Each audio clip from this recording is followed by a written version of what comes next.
Dustin Stevens. We're going to talk a little bit about flowcharts and the process of problem solving.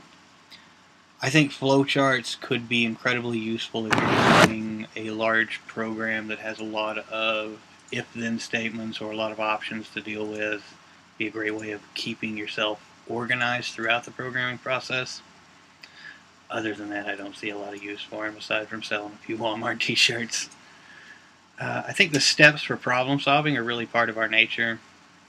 They just look complicated when you lay them out in a flowchart style. I mean, at first glance, something like that will look really complicated, but it's actually quite simple and usually just a part of our nature. It's more a question of whether or not we understand how something operates as to whether or not we can do any problem solving with it. The thing I found most difficult this week was pretty much nothing. It's a relatively easy week, mostly just watching videos and designing a flowchart, which was not difficult. I did, however, start out with something looking a little more like a Walmart t-shirt before I realized it had to be technical and have certain shapes to it. An example of problem solving, well, I work as a maintenance man for Holiday Retirement. It's a little retirement community.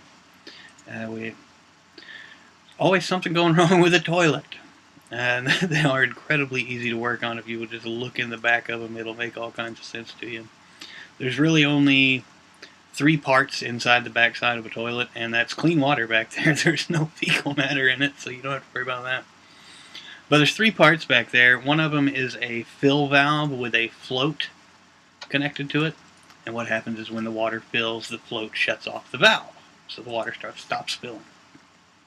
The other thing is down at the bottom there is a flapper, which is just a little rubber piece down there, and it's connected to a handle via chain. So when you push the handle, it lifts the flapper, and then as the water level lowers, the flapper drops back down and seals it off, and the fill valve refills it. Well, we had a toilet that was constantly running, and if you think about the way all of that's working in the background, there was really only one possible thing that could make the water constantly run through the basin of the toilet, and that's the flapper.